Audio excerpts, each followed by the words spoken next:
सभी ने राजा राम मोहन राय के बारे में बहुत पढ़ा होगा, सुना होगा और आपको पता है कि इन्हें हम क्या कहते हैं?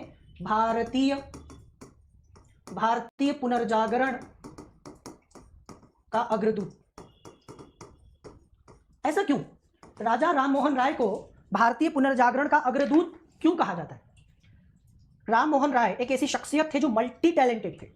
मल्टी टैलेंटेड होने के साथ साथ, बहुप्रतिभा होने के साथ साथ उन्होंने हमेशा सच का साथ दिया।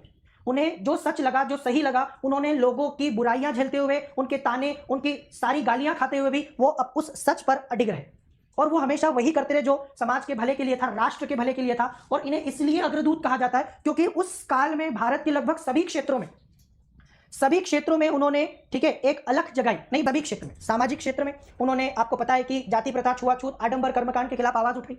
दूसरी तरफ धार्मिक रूप से धर्म के सुधार के लिए काम किए, एकेश्वरवाद पर बल दिया, बहुदेववाद, मूर्ति पूजा का विरोध किया। सामाजिक हो गया, धार्मिक हो गया। महिलाओं के लिए उन्होंने स्त्री शिक्षा की वकालत की, सती प्रथा को अंत समाप्त करने की कोशिश की, तो महिलाओं के लिए काम किया। वे भारतीय शिक्षा के भी अग्रदूत माने जाते हैं, पश्चिमी शिक्षा के समर्थक थे, ठीक है। वो भारत में पाश्चात्य, ठीक है, आधुनिक विचारों का प्रसार चाहते थे, आधुनिक तरीके से शिक्षा संस्थानों की स्थापना चाहते थे।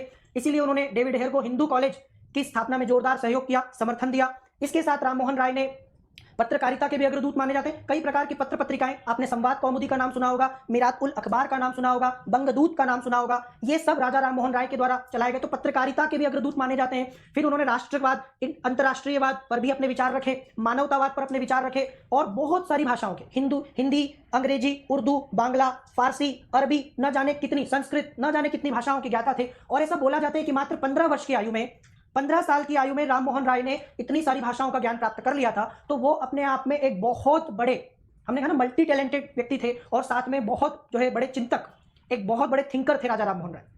आप में से कई लोग बोलते हैं कि सर, राम मोहन राय को ही अग्रदूत क्यों माना जाता है पुनर्जागरण का? वो इसलिए बोला जाता है क्योंकि सबसे पहले वही व्यक्ति थे जिन्होंने इतने सारे क्षेत्रों में परिवर्तन की अलख जगाई। वो सिर्फ एक क्षेत्र तक, 2 क्षेत्र तक सीमित नहीं है। मैंने बताया, सामाजिक, धार्मिक, महिला, शिक्षा, पत्रकारिता, राष्ट्रवाद, सब में उन्होंने अपने विचार प्रस्तुत किए, परिवर्तन की कोशिश की और उनके अनुयायियों के साथ मिलकर उन्होंने एक बहुत बड़ा परिवर्तन, एक बहुत बड़ा डिफरेंस भी क्रिएट किया। इसके पीछे उनको कितना बलिदान देना पड़ा, कितना त्याग करना पड़ा, क्या आप जानते हैं? उनका सामाजिक बहिष्कार हुआ, उनको जान से मारने की धमकी दी गई, उनकी मां तक ने उनके विरोधियों का साथ दिया। इतना सब कुछ, लोगों की गाली खाते हुए, इतना आसान नहीं होता है समाज में परिवर्तन करना। आपको पूरे समाज की आलोचना का सामना करना पड़ता है। कहना बहुत आसान है कि राम मोहन राय ने ऐसा किया, लेकिन जब आप समाज की किसी एक भी बुराई को उठा लो जो हमारे समाज में बड़े पैमाने पर फैला है, आप उसको लोगों को बता के देखो, आपको लोग बहुत ज्यादा प्रताड़ित करेंगे, बहुत कुछ सहना पड़ता है, तब जाके वो व्यक्ति इतना बड़ा बनता है। तो राम मोहन राय के बारे में आपको बहुत सारी चीजें आज मैं बताने वाला हूं। कई सारी तो गलतफहमियां हैं। कई सारे लोग सोचते हैं कि राम मोहन राय ने भारत में पश्चिमीकरण करने की कोशिश की। वे पश्चिमीकरण के, ईसाई धर्म के तो समर्थक थे ही नहीं, वो तो भारत में सुधार चाहते थे। उन्हें लगता था कि हिंदू धर्म ही अपने आप में बहुत महान है और ये और भी बढ़िया हो सकता है अगर हम इसमें सुधार कर लें। वो किसी को भी ईसाई बनाने के पक्ष में नहीं थे। वो आंख मूंद कर पश्चिम का अंधानुकरण नहीं चाहते थे। डिफरेंस है, 2 शब्दों में आपको बता रहा हूं, there is a difference between westernisation and modernisation. हमें लगता है दोनों एक ही है और आज वही हो रहा है। आज वेस्टर्नाइजेशन को ही मॉडर्नाइजेशन समझा जा रहा है। पश्चिमीकरण हो गया तो आधुनिकीकरण हो गया। ऐसा नहीं है, आधुनिकीकरण एक अलग चीज है और पश्चिमीकरण एक अलग चीज है। वेस्टर्न लोगों की तरह कपड़े पहन लेना, वेस्टर्न लोगों की तरह बाल कर लेना, ठीक है, ये आपका वेस्टर्नाइजेशन है, ये मॉडर्नाइजेशन नहीं है। अभी तो इंडिया के एक बहुत बड़ी आबादी को क्लियर ही नहीं है कि मॉडर्नाइजेशन क्या है और वेस्टर्नाइजेशन क्या है, ठीक है। तो ये बहुत बड़ा अंतर है जो आपको समझना पड़ेगा। कोई अपने कपड़ों से पुराना या नया नहीं होता, यहां से होता है सोच से, और सोच का, आधुनिकीकरण का संबंध सोच से है। अगर आप बहुत बड़े बंगले में रहते हो, बहुत सारे धन संपत्ति के मालिक हो, करोड़ों की कार में घूमते हो, खूब पढ़े लिखे हो, लेकिन आप ये सोचते हो कि महिलाओं को काम नहीं करना चाहिए, उन्हें घर की 4 दीवारी में रहना चाहिए, तो आप आधुनिक हो? आप सोचिए, आधुनिकता का संबंध गाड़ी, बंगले, पैसे, कपड़ों से होता है क्या? समझ में आया आपको? तो ये राम मोहन राय थे जिन्होंने सबसे पहले समाज के इतने सारे क्षेत्रों में परिवर्तन की कोशिश की थी। आगे समझ में? और यही मैं आपको बताना चाहता हूं। देखो, राम मोहन राय को समझना है ना, तो उनके विचारों को समझना पड़ेगा कि क्या उन्होंने पश्चिमीकरण की कोशिश की थी भारत में या आधुनिकीकरण की कोशिश की थी, और दोनों में एक अंतर हम देखते हैं, ठीक है। अब देखो, उनके मन में, राम मोहन राय के मन में प्राच्य दार्शनिक विचार, ठीक है, इनके प्रति गहन प्रेम और आदर था। अब आप ये सोचिए, यहीं से लोग पूरा कंक्लूजन निकाल लेते हैं, यहीं से पूरा कंक्लूजन निकाल लेते हैं कि अगर उनके मन में वेस्टर्न, ठीक है, विचारों के प्रति, दर्शन के प्रति गहन प्रेम था, मतलब वो एक अलग प्रकार। लेकिन आगे बढ़िए आप, इसके साथ ही वे यह भी सोचते थे कि केवल पश्चिमी संस्कृति से ही भारतीय समाज का पुनरुत्थान संभव था। मतलब उनको ये लगता था कि अगर हम पश्चिमी सभ्यता और संस्कृति के अच्छे तत्वों को अपना लें, अब ऐसा नहीं है कि पश्चिमी सभ्यता और संस्कृति में अच्छे तत्व मतलब नहीं है, वो सिर्फ सारे अच्छे ऐसा भी नहीं है, सभी कुछ पश्चिम में अच्छा है ऐसा नहीं है। हम सिर्फ क्या करें, उसमें से अच्छे तत्वों को हमारे समाज में शामिल कर लें। जैसे मानवतावाद, हमारे यहाँ जातिवाद चलता है, छुआछूत चलती है, सबको बराबर कर लें। तो अगर हम ऐसा कर पाए तो भारतीय समाज का पुनरुत्थान संभव है, हो सकता है। वे चाहते थे कि उनके देश के लोग विवेकशील दृष्टि और वैज्ञानिक सोच अपनाएं। बात समझ में आ रही है आपको? वो ये चाहते थे कि आप तार्किक बने, रैशनल, तार्किक बने, विवेकशील दृष्टि रखें, ठीक है, अपने विवेक से काम ले, अपने सोच विचार से और वैज्ञानिक रूप से तार्किक सोच को अपनाएं, और नर नारियों की मानवीय प्रतिष्ठा और सामाजिक समानता के सिद्धांत को स्वीकार करें। यह आज की नहीं, तब की बात है। तब भारत में समानता नहीं हुआ करती थी, ना तो समाज के वर्गों में समानता थी, ब्राह्मण, क्षत्रिय, वैश्य, शूद्र, आप लोग देखते हो अलग अलग जातियां, तो न तो समानता सामाजिक स्तर पर थी और न ही लिंग के स्तर पर, पुरुष और महिला में बहुत बड़ा भेद था। आप सभी को पता है, चैप्टर पूरा हो। अब देखो क्या माना जाता था, पुरुष प्रधान समाज था, तो पुरुषों के ऊपर कोई पाबंदियां नहीं थी, उसकी अपेक्षा महिलाओं के ऊपर दुनिया भर की पाबंदियां थी, उसका अस्तित्व पति से ही माना जाता था। आपने जो सती प्रथा की बात की जाती है, आपको पता है सती प्रथा कैसे होता था? सती प्रथा, आप में से कई सारे लोग पूछते हैं कि सर कैसे कोई महिला अपने पति के मरने के बाद उसकी आग में कूद सकती है, जल जाएगी? तो मैं आपको बताऊं कि वो कैसे होता था। महिलाओं को नशा, बहुत सारा भांग धतूरा ये सब पिलाया जाता था, उनको नशे में लाया जाता, एकदम भयंकर नशा उनको कराया जाता था, और फिर उसको ले जाके, क्योंकि वो तो नशे में, उसे कुछ समझ में नहीं आ रहा होता था, और फिर उसको उस चिता में बिठाया जाता था और उसके आसपास इतना सारा सब कुछ लगा दिया जाता था कि जब वो महिला जले तो किसी को दिखाई भी ना देगी, क्योंकि आपका मन द्रवित हो सकता है, आप अचानक से आपको बहुत बुरा लग सकता है। तो वो इस प्रकार की लपटें बनाई जाती थी आग की कि कोई देख भी नहीं पाए, उस महिला का चिल्लाना कोई सुन ना पाए, इसलिए जोर जोर से ढोल, नगाड़े, शंख बजाए जाते थे ताकि उस महिला की रोने की आवाज भी, क्योंकि अब पीड़ा तो होगी, कोई जलता है जिंदा इंसान तो वो चिल्लाएगा, उसका रोना ना सुन पाए, इसलिए जोर जोर से ढोल, नगाड़े, शंख बजाए जाते थे, जैसे कोई उत्सव हो रहा है, कोई बहुत बड़ा काम हो रहा है। ऐसे ऐसे अंजाम दिया जाता था सती प्रथा को, या ऐसे महिलाओं को सती किया जाता था। समझ में आया आपको? पहले महिला को भांग और धतूरा ये सब पिला के नशा करवाया जाता था, नशा उसको जो है पूरा नशे में कर दिया जाता, तो वो हंसती रहती थी, खिलाती रहती थी, नशे में मदमस्त हो जाती थी, तब जाके उसको चिता में बिठाया जाता था, उसे पता भी नहीं होता था क्या हो रहा है उसके साथ। ये तकनीक होती थी करने की। तो इस प्रकार की प्रथा के खिलाफ इन्होंने आवाज उठाई और फिर इन्होंने अपने पूरे समाज के तानों को, आलोचना को, सबको सहा। ठीक है, अब ध्यान से सुनिए। वे यह भी चाहते थे कि देश में आधुनिक पूंजीवादी उद्योग, तो राम मोहन राय सिर्फ सामाजिक सांस्कृतिक सुधारों तक नहीं सीमित थे, बल्कि वो देश में, ठीक है, देश में पूंजीवादी उद्योग आरंभ करने के, देश में आत्मनिर्भर करने के पक्षधर भी थे। वे प्राच्य और पाश्चात्य चिंतन के संश्लिष्ट मिले जुले रूप के प्रतिनिधि थे। तो यह समझना है आपको कि वो वैसा नहीं चाहते थे जो चल रहा था पश्चिम में, शुद्ध रूप से वैसा नहीं चाहते थे। मेरी बात समझ में आई आपको? वे चाहते थे कि दोनों में अच्छी अच्छी चीजें हैं उनको लिया जाए, मतलब हमारे यहाँ जो अच्छा है वो हम उसको बरकरार रखें और जो उनके पास अच्छा है वो हम उनसे लें, और इस प्रकार से ये जो संश्लिष्ट या मिला जुला रूप है वो होना चाहिए हमारी संस्कृति का। अभी 2 दिन पहले टीचर्स डे था, आप सभी को पता है। डॉक्टर राधाकृष्णन का जन्मदिन, आपने सुना है राधाकृष्णन का क्या कॉन्सेप्ट था, किस प्रकार का दर्शन था? राधाकृष्णन साहब का बहुत बड़े दार्शनिक माने जाते हैं राधाकृष्णन साहब। तो राधाकृष्णन साहब में आप राम मोहन राय को पाएंगे। कैसे? राधाकृष्णन साहब का यह मानना था कि भारत में कुछ ऐसा है जो पश्चिम में नहीं है। क्या है? हमने आंतरिक रूप से बहुत काम किया है, मतलब हमने धर्म को लेकर, हमने आत्मिक शांति के लिए बहुत काम किया है, आध्यात्मिक रूप से हम बहुत आगे हैं। पश्चिम जो है वो भौतिक रूप से बहुत आगे, विज्ञान और इस सब में। तो राधाकृष्णन साहब का मानना था कि अगर हम वेस्टर्न और इंडियन दोनों को मिलाएं तो पश्चिम हमसे सीखे आध्यात्मिक उन्नति और हम उनसे सीखे वैज्ञानिक उन्नति। इस प्रकार से दोनों के मिले जुले स्वरूप से पूरे विश्व का कल्याण हो सकता है। ये सर्वपल्ली राधाकृष्णन साहब का मानना था। कितने लोग जानते हैं आप में से? राधाकृष्णन साहब का दर्शन ऐसा था जो, और उनका ही मानना था, एक क्षेत्र में पश्चिम आगे है, भौतिक उन्नति में, विज्ञान में पश्चिम आगे है, और आध्यात्मिक उन्नति में, दर्शन में, धर्म में पूर्व आगे है। और दोनों की जरूरत है। आपको सिर्फ गाड़ी बंगला ही नहीं चाहिए, सोने के लिए मखमली बिस्तर ही नहीं चाहिए, बल्कि नींद भी चाहिए। तो आत्मिक शांति के लिए पूर्व ने बहुत काम किया है और पश्चिम ने काम किया है किसके लिए? भौतिक सुख सुविधाओं के, विज्ञान की दृष्टि से वो आगे। दोनों को मिला दो, हम उनसे विज्ञान सीखते हैं और उनको हम दर्शन सिखाते हैं, आध्यात्मिक चीजें सिखाते हैं। ये चीज क्लियर? अब देखो, ये राधाकृष्णन साहब का भी कुछ ऐसा ही मानना था। राम मोहन राय विद्वान थे, संस्कृत, फारसी, अरबी, अंग्रेजी, ठीक है, फ्रांसीसी, ग्रीक और हिब्रू सहित एक दर्जन का मतलब होता है 12 से ज्यादा भाषाओं को, मजाक नहीं होता, 12 से ज्यादा भाषाओं का ज्ञान होना। आगे समझ में? ये समझने वाली बात है कि 12 से ज्यादा भाषाओं का ज्ञान होना क्या कहलाता है। ये बहुत अपने आप में ये दिखाता है कि वो कितने अपने आप में विद्वान थे। युवावस्था में उन्होंने वाराणसी में संस्कृत साहित्य और हिंदू दर्शन, पटना में कुरान, फारसी, अरबी साहित्य का अध्ययन किया था। तो लगभग बाइबिल, कुरान, हिंदू धर्म ग्रंथ, उपनिषद, वेद सबका अध्ययन राम मोहन राय ने किया था, आप सभी को पता होगा। और ये ब्राह्मण ही थे, मूल रूप से राजा राम मोहन राय एक ब्राह्मण परिवार से थे। सोचिए, ब्राह्मण होने के बावजूद भी उन्हें तो कोई प्रॉब्लम नहीं थी। मतलब अगर हम कहें कि अंबेडकर साहब ने छुआछूत के खिलाफ आंदोलन चलाया तो हम समझ सकते हैं कि अंबेडकर साहब को सहानुभूति नहीं समानुभूति थी, क्योंकि उन्होंने झेला था उस पीड़ा को। लेकिन राम मोहन राय तो ब्राह्मण थे और ब्राह्मण होते हुए भी इन्होंने छुआछूत के खिलाफ, जातिवाद के खिलाफ आंदोलन चलाया। इन्हें तो कोई तकलीफ नहीं थी। इससे पता चलता है कि ये कितने महान थे। ठीक है, अपने विशेषाधिकारों को छोड़कर दूसरे के अधिकारों के लिए लड़ने वाला व्यक्ति कभी साधारण नहीं होता। ठीक है, तो राम मोहन राय ने इतने सारे ग्रंथों का अध्ययन किया, इतनी सारी भाषाओं का अध्ययन किया, तब जाकर उन्हें समझ में आया कि मानवतावाद क्या है। तब जाकर उन्हें समझ में आया कि भारत में संस्कृति और सभ्यता कितनी जो है जड़ हो चुकी है।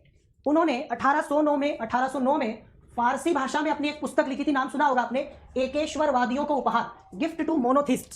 क्या आपने सुना है इस किताब का नाम? पुस्तक का नाम बड़ा इंपॉर्टेंट है, एकेश्वरवादियों को उपहार। आ रही बात समझ में आपको? एकेश्वरवादियों को उपहार नाम से पुस्तक लिखी थी फारसी में, गिफ्ट टू मोनोथिस्ट। क्या होता है एकेश्वरवादी मतलब? एकेश्वरवादी मतलब कि जो लोग एक ईश्वर को मानते हैं कि सभी एक ही हैं, हम अलग अलग मानते हैं। जैसे हमारे यहाँ पर हिंदू धर्म में आप देखोगे शिव, पार्वती, ठीक है, ब्रह्मा, विष्णु, महेश, इंद्र, हनुमान, श्री राम, सब अलग अलग देवता है। एकेश्वरवादी का मतलब होता है जो एक ही मानता हो सभी ईश्वर को, चाहे वो राम हो, रहीम हो, चाहे वो गॉड हो, सभी। ये नास्तिकता नहीं है, ये आस्तिक ही है, परंतु एक ईश्वर को मानना। ईश्वर के अनेक रूप हो सकते हैं पर अंततः वो सब एक ही है, ये मानना एकेश्वरवाद होता है। और ये उन्होंने किताब लिखी थी गिफ्ट टू मोनोथिस्ट, जिसमें उन्होंने अनेक देवताओं में विश्वास के विरुद्ध और एकेश्वरवाद के पक्ष में वजनदार तर्क दिए कि जो लोग बहुत सारे देवताओं को मानते हैं उसके खिलाफ उन्होंने बहुत ज्यादा तर्क दिए, बताया कि किस प्रकार से बहुदेववाद सही नहीं है, क्योंकि सारे देवता एक ही हैं, चाहे आप किसी भी नाम से पुकारो परंतु वो एक ही है। और इसी को उन्होंने एकेश्वरवाद कहा था, समझ में आया? और इसी के लिए उन्होंने ये पुस्तक लिखी थी, एकेश्वरवादियों को उपहार। ठीक है, अब देखो, उन्होंने इसी के लिए अलग अलग संस्थाएं स्थापित की। आपने आत्मीय सभा का नाम सुना होगा, आत्मीय सभा का उन्होंने की स्थापना की, उन्होंने आरंभ किया और जीवन भर बंगाल के हिंदुओं में प्रचलित धार्मिक और सामाजिक कुरीतियों के खिलाफ एक जोरदार संघर्ष चलाया। तो आत्मीय सभा से शुरुआत की थी उन्होंने, धीरे धीरे अपने अनुयायियों को वो जोड़ते गए और धीरे धीरे उन्होंने क्या किया, धीरे धीरे उन्होंने समाज में चेतना जागरण फैलाने की कोशिश की। बहुत सारे लोग उनसे जुड़े और एक जोरदार संघर्ष क्यों बोला गया? मैं आपसे ये बोल रहा हूं कि संघर्ष इसलिए कहा गया क्योंकि वो अकेले हैं और उनके खिलाफ पूरा समाज था। तो उन्होंने समाज की सारी यातनाओं को सहा, पीड़ाओं को सहा, जो समाज ने, जैसे सोशल बॉयकॉट, सामाजिक बहिष्कार कर दिया गया उनका। ठीक है, आज भी हम सोचते हैं, मान लीजिए कि आपके घर में आपकी कास्ट से बाहर शादी करने की बात आती है तो आज भी घर वाले 10 बार सोचते हैं कि सोसाइटी क्या कहेगी, समाज क्या कहेगा, परिवार क्या कहेगा। हम इतने ज्यादा डरते हैं समाज से। और उन्होंने इस समाज के खिलाफ संघर्ष चलाया। पत्नी ने छोड़ा, मां ने भी छोड़ दिया, सब ने छोड़ दिया। सब कुछ सहने के बाद भी राम मोहन राय ने अपने संघर्ष को, विचारों को नहीं छोड़ा। तो आत्मीय सभा को याद रखिएगा, एकेश्वरवादियों को उपहार याद रखिएगा। विशेष रूप से उन्होंने मूर्ति पूजा, जाति की कट्टरता और निरर्थक धार्मिक कृत्यों के प्रचलन का जोरदार विरोध किया। मतलब मूर्ति पूजा, आपको पता ही है, मूर्ति के रूप में देवता को पूजना, उसके वो खिलाफ थे। जाति की कट्टरता के वो खिलाफ थे। धार्मिक कृत्य जिनका कोई मतलब नहीं है उनका प्रचलन, आडंबर की बात हो रही है, कर्मकांड और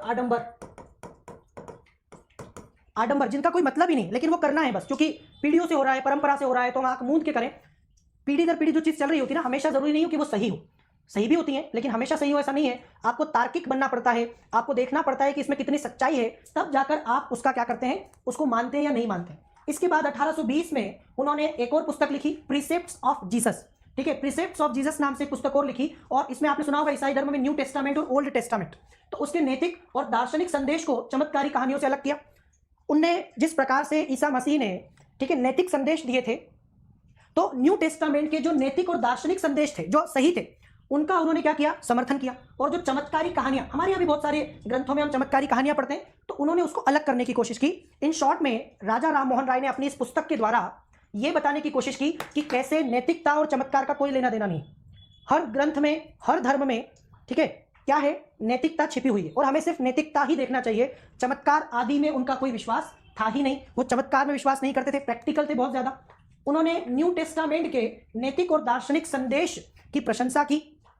तो तो वही वाली बात है कि उन्होंने अच्छाई को चुना। ठीक है,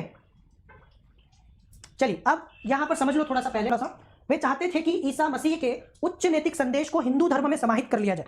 यही मैंने आपसे कहा था कि वो ईसाई नहीं बनाना चाहते थे, लोगों को क्रिश्चियन नहीं बनाना चाहते थे, वो हिंदू को हिंदू ही रहने देना चाहते थे। लेकिन जो अच्छा है उसको ग्रहण कर लो, और इससे क्या हुआ, ईसाई धर्म प्रचारक उनके विरोधी बने। ये इंटरेस्टिंग है। इंटरेस्टिंग कैसे है कि वो ईसाई धर्म के ही सिद्धांतों को शामिल कर रहे हैं और ईसाई धर्म वाले ही नाराज हो रहे हैं। ऐसा क्यों हो रहा है, सोचिए। ईसाई धर्म प्रचारकों को क्या आपत्ति हो सकती है? आपत्ति है। आपत्ति इसलिए है क्योंकि वो ईसाई धर्म का प्रचार नहीं कर रहे थे, वो लोगों को ईसाई नहीं बना रहे थे। ईसाई धर्म प्रचारकों का उद्देश्य था भारत में लोगों को क्रिश्चियन बनाना, ईसाई बनाना, और वो क्रिश्चियन नहीं बना रहे थे, वो हिंदू को हिंदू ही रहने दे रहे थे, बस उसमें ईसा मसीह के सिद्धांत शामिल कर रहे थे। वो उन्हें अच्छे लगते अगर वो भारत में हिंदू को क्रिश्चियन बनाने की कोशिश करते, लेकिन उन्होंने क्रिश्चियन बनाने की कोशिश नहीं की, और इससे ईसाई धर्म प्रचारक नाराज हो गए, क्योंकि उन्हें लगा कि फिर ईसाई धर्म को कौन अपनाएगा। हम लोग, उनकी तो पूरी थ्योरी इस पे टिकी है कि हिंदू धर्म में गड़बड़ है, हिंदू धर्म को छोड़ो और ईसाई बन जाओ। लेकिन अगर आप हिंदू धर्म को सुधार दोगे तो ईसाई बनेगा कौन, और उन्हें तो ईसाई बनाना था लोगों को। ये अंतर था राम मोहन राय में और दूसरे ईसाई धर्म प्रचारकों में। राम मोहन राय क्रिश्चियन नहीं बनाना चाहते थे और दूसरे ईसाई धर्म प्रचारक हमें क्रिश्चियन बनाना चाहते थे। वो अपने ही धर्म में रहकर सुधार चाहते थे। गीता में एक लाइन लिखी हुई, क्या लिखा है? स्व धर्मम मरणम श्रेय। ऐसा उन्होंने गीता में बोला, स्वधर्म मरणम श्रेय, अपने धर्म में मरना श्रेष्ठ है। तो वो अपने ही धर्म में सुधार चाहते थे, न कि लोगों का धर्म परिवर्तन करना चाहते थे। ठीक है, अब आगे चलते हैं। राजा राम मोहन राय का मानना था, ये नोट कर लेना, सबसे काम की लाइन, सबसे इंपॉर्टेंट लाइन यही है कि उनका मानना था कि न तो भारत के भूतकाल पर आंखें मूंद कर निर्भर रहा जाए और न ही पश्चिम का अंधा अनुकरण किया जाए। ये वो गौतम बुद्ध वाला रास्ता। गौतम बुद्ध बोलते ना, क्या बोलते हैं? मध्यम प्रतिपदा। मध्य मार्ग पे चलिए। तो ना तो जो हमारे यहां होता आ रहा है हमेशा से उसको मान लो आंख बंद करके। किसी ने कहा, ठीक है, किसी ने कहा कि बिल्ली रास्ता काट जाए तो मत जाओ, ये आंख मूंद करके भरोसा कर लेना है। किसी ने बोला कि आज ये वाला वार है तो बाल मत कटाओ, ठीक है, तो आंखें मूंद कर उस पर विश्वास भी मत करिए और न ही पश्चिम का अंधानुकरण करिए कि जो कुछ भी वहां हो रहा है, जो कुछ भी पश्चिम के देश कर रहे हैं वो सब सही है, ये मानना भी गलत है। ठीक है, ये मान लेना कि उन्होंने जो कुछ किया वो सब किया सही किया है। तो वो चाहते थे कि जो आप में अच्छा है उसको रहने दो और जो उनमें अच्छा है वो उनसे ले लो, उनकी बुराइयां मत लो और अपनी बुराइयां छोड़ दो। ऐसा कुछ मानना था राजा राम मोहन राय का। उन्होंने चाहा कि भारत पश्चिमी देशों से सीखे, मगर सीखने की यह क्रिया एक बौद्धिक और सर्जनात्मक प्रक्रिया हो जिसके द्वारा भारतीय संस्कृति और चिंतन में जान डाल दी जाए। ठीक है, तो ये उन्होंने चाहा कि आप सीखो और सीखो उनसे और अपने यहाँ बौद्धिक और सृजनात्मक प्रक्रिया के द्वारा अपनी संस्कृति और चिंतन में नई जान डालो। कुल मिला के इसका मतलब ये नहीं है कि भारत पर पाश्चात्य संस्कृति को थोपा जाए। क्या बढ़िया क्वेश्चन बनता है, किस प्रकार से राम मोहन राय की विचारधारा भारत पर पाश्चात्य संस्कृति को थोपना नहीं थी। यह सच है कि उनके मन में पाश्चात्य संस्कृति के प्रति आदर था, सम्मान था और वो जानते थे कि पाश्चात्य संस्कृति से ही हमारा उद्धार संभव है, लेकिन वो उस संस्कृति को हमारी संस्कृति पर थोपना नहीं चाहते। थोपने का मतलब जबरदस्ती करना, वो सब कुछ करना ही पड़ेगा जो पश्चिमी देशों में हो रहा है। ठीक है, तो यहां पर राम मोहन राय का ये स्टेटमेंट और ये जो उनका सोच था कि वो हमारी संस्कृति पर उस संस्कृति को लादना नहीं चाहते थे। हाँ, जो अच्छा अच्छा है वो ग्रहण कर लो। ठीक है, इसलिए राम मोहन राय हिंदू धर्म में सुधार के हिमायती और हिंदू धर्म की जगह ईसाई धर्म लाने के विरोधी थे। ये मैंने आपसे पहले ही कह दिया, वो हमारे धर्म में सुधार करना चाहते थे। तो ब्रह्म सभा नाम से 1828 में ब्रह्म सभा नाम की एक नई धार्मिक संस्था की उन्होंने स्थापना की। इसी को हम लोग क्या नाम से जानते हैं? ब्रह्म समाज। आप में से सभी लोगों ने सुना होगा इस संस्था का नाम। राजा राम मोहन राय के द्वारा स्थापित ये पहली संस्था तो नहीं है, लेकिन ये सबसे महत्वपूर्ण संस्था है उनके द्वारा स्थापित ब्रह्म समाज। ये जो ब्रह्म समाज थी ना, ये क्यों बनाई गई थी? इसका उद्देश्य था हिंदू धर्म को स्वच्छ बनाना और एकेश्वरवाद की शिक्षा देना। तो ब्रह्म समाज का उद्देश्य आपको पता है कि यह मुख्य रूप से एकेश्वरवाद के ऊपर चला था। कोई हिंदू है, कोई अलग अलग धर्म के लोग हैं, परंतु यहां पर ब्रह्म समाज का जो मतलब था वो एकेश्वरवाद से जुड़ा था। आप लोगों ने पढ़ा होगा ब्रह्म समाज के बारे में बहुत कुछ, लेकिन सबसे इंपॉर्टेंट तो यही है कि यह आडंबर और कर्मकांड के खिलाफ था। आडंबर और कर्मकांड के खिलाफ। जैसे दयानंद सरस्वती ने एक समाज बनाया, आर्य समाज। आर्य समाज क्यों नाम दिया उसको? आप जरा सोचिए, दयानंद सरस्वती ने अपने समाज को आर्य समाज ही क्यों कहा? आर्य समाज कहने का कारण यह था कि दयानंद सरस्वती वही सब कुछ पूरी व्यवस्था चाहते थे जैसा कि वेदों में है। और वेद में कौन है? वैदिक व्यवस्था में तो आर्य है ना। तो जो लोग वेदों के हिसाब से चले, जो लोग वेदों को फॉलो करें, वो क्या कहलाएंगे? जल्दी बताओ। जो लोग वेदों को फॉलो करें, जो वेद के हिसाब से चले, वो क्या कहलाएंगे? वो कहलाएंगे आर्य। तो आर्य समाज वही है जो वेद के हिसाब से चलता है। मतलब आर्य समाज का कॉन्सेप्ट यह है कि जो वेद में लिखा है वो मानेंगे, जो वेद में नहीं लिखा है वो नहीं मानेंगे। वेद में जाति प्रथा लिखी है, नहीं लिखी है तो नहीं मानेंगे। वेद में कर्मकांड है, नहीं है तो नहीं मानेंगे। Is that clear? इसीलिए दयानंद सरस्वती ने अपने समाज का नाम आर्य समाज रखा था और उनका नारा था वेदों की ओर लौटो। ऐसे ही राम मोहन राय ने अपनी समाज का नाम ब्रह्म सभा रखा और फिर बाद में ब्रह्म समाज बन गया। ये इसलिए क्योंकि वो एक ही ईश्वर की बात करते, एकेश्वरवाद की बात करते। अब समझो इस बात को कि एको हम, ठीक है, एको हम द्वितीयो नास्ति, एक ही हूं मैं, दूसरा नहीं। तो एक ईश्वर बस, चाहे वो किसी भी नाम से बुलाया जाए, ठीक है, वही ब्रह्म है, वही सत्य है और उसी की पूजा करें, मतलब उसी की आराधना करें। और कोई कर्मकांड नहीं, कोई आडंबर नहीं, कोई मूर्ति पूजा नहीं। ठीक है, आगे समझ में? एको हम द्वितीयो नास्ति, इस सिद्धांत पर ये चलते थे। तो ब्रह्म समाज की जब बैठक होती थी ना, तो वहां पर वैदिक मंत्रों का उच्चारण किया जाता था। कोई मूर्ति नहीं होती थी, बस ईश्वर से आंतरिक रूप से जुड़ना, आंतरिक रूप से, इंटरनल। आगे समझ में? ये था कॉन्सेप्ट ब्रह्म समाज का।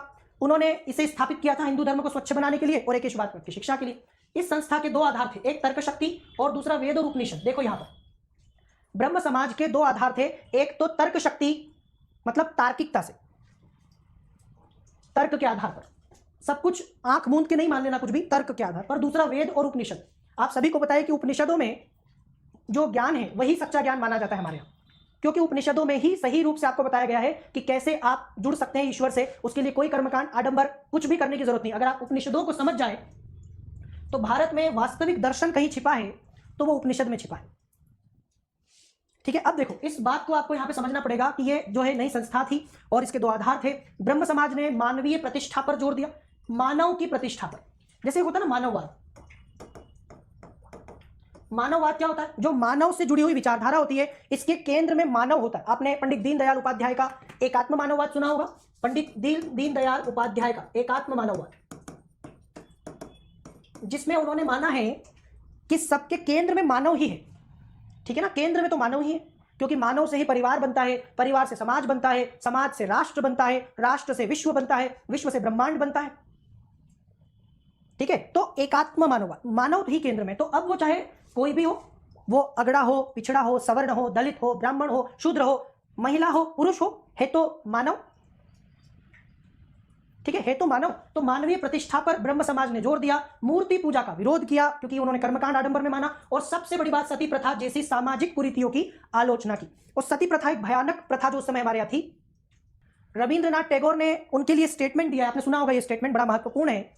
उन्होंने कहा कि राम मोहन अपने समय में संपूर्ण मानव समाज में एकमात्र व्यक्ति थे जिन्होंने आधुनिक युग के महत्व को पूरी तरह समझा। वे जानते थे कि मानव सभ्यता का आदर्श अलग अलग रहने में नहीं, बल्कि चिंतन और क्रिया के सभी क्षेत्रों में व्यक्तियों तथा राष्ट्रों के आपसी भाईचारे में नहीं थे। तो ये रविंद्रनाथ टैगोर ने जो स्टेटमेंट दिया, ये अपने आप में क्लियर कर देता है क्यों हम इन्हें पुनर्जागरण का अग्रदूत कह रहे हैं।